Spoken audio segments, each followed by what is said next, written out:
The last few weeks, a lot of people have been throwing around the word occupation, as in Wall Street occupation, as in occupied DC. And these occupations are good. Any resistance against the corporate machine is good. But we need to remember that these occupations are taking place under a much larger occupation. We need to remember at all times that we're living on stolen land. The protest is taking place on stolen land. The Capitol is founded on stolen land. The White House is founded on stolen land. The entire omnicidal economy is founded on stolen land. What is a government of occupation? What does it do? It facilitates resource extraction and maximizes production at the expense of communities and of the natural world. That's what they do. So, what does the United States government do? It facilitates resource extraction and maximizes production at the expense of communities and of the natural world. The United States is functionally, systematically, a government of occupation, and capitalism is functionally, systematically, an economics of occupation. And of course, all my American Indian friends say, what the hell took you so long to figure this one out? I mean, look around. Where you're standing is supposed to be a wetlands. Where are the original inhabitants? Where are the wood bison? Where are the passenger pigeons? Where are the native humans? Chesapeake Bay has collapsed. This culture steals land bases from all its inhabitants, human and non-human alike, and then destroys them. That's what it does. We need to never forget that. And if we're to survive, we need to stop this planetary murder. In the reports I've seen of the various protests, I've seen a lot of people talking about jobs, a lot of people talking about corporate greed, a lot of people talking about sharing the wealth. But I haven't seen a lot of people talking about the fact that the entire system is based on land theft and on destroying the natural world. I think that needs to be the start of our conversations, because it should be painfully clear that the health of the planet is primary, far more important than any economic system, in part because without a living planet, you have no economic system whatsoever. You can't consume a planet and live on it. Only someone deeply insane, or an economist, as far as there's any difference, could think so. Asking for a bigger piece of the pie on a planet being murdered is a wee bit insufficient. But the wonderful thing is that these conversations are starting. By you being here, you're starting these conversations and starting the movement to end the larger occupation.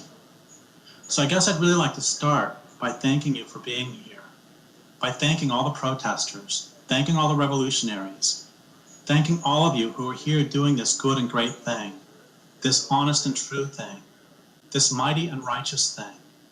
Those of you who are holding hands through time and across space with those who have fought for freedom and justice, with John Brown, with Frederick Douglass, with Tecumseh, with the Wildleys, the suffragists, with Helen Keller, with civil rights workers and union members, with Ken Saro-Wiwa, with the people in the Arab Spring, with people the world over who are fighting for the right of self-determination, with the poor and the landless, with indigenous peoples fighting for their land, with groups like the Movement for the Emancipation of the Niger Delta fighting to stop transnational corporations and the governments who serve them from destroying their land and their people. I'd like to thank all of you who are here because you understand that unless we wrest power away from corporations, unless this culture is stopped, that it will, for all practical purposes, end life on Earth. 200 species were driven extinct today, and 200 yesterday, and 200 the day before that. And they were your and my brothers and sisters. 90% of the large fish in the oceans are gone. 98% of the native forests. 99% of the native prairies. Salmon are depending on you, as are tigers and orangutans and coral reefs, monarch butterflies and red-legged frogs, western lilies and wild bison and Florida panthers. Of course, this culture kills humans too. Human languages and human cultures are being driven extinct at an even faster rate than wild species. Capitalism and imperialism kill more than 1 million human children per year. That's almost 2 each and every minute, each and every day. Corporations are killing the planet. They're killing us. We've long been taught that the legal system is set up to protect us, but we have been lied to. It is well established that judicial accountability does not extend to those who kill or maim in the name of business, nor to those who impoverish our land bases. Since the legal system won't hold destructive institutions accountable, the responsibility falls on each of us. This means that all of us who care about salmon, for example, must learn to be accountable to salmon rather than loyal to political and economic institutions that do not serve us well. The same is true for those who care about Chesapeake Bay, for those who care about democracy, for those who care about communities, for those who care about the future, for those who care about any living being. And we must act on this loyalty. We must do whatever is necessary to protect our homes and our land bases from those who would destroy them. Only then will salmon be saved and forests. Only then will toxic dumping be stopped. Only then will we have democratic self-governance. Only then will we have a future.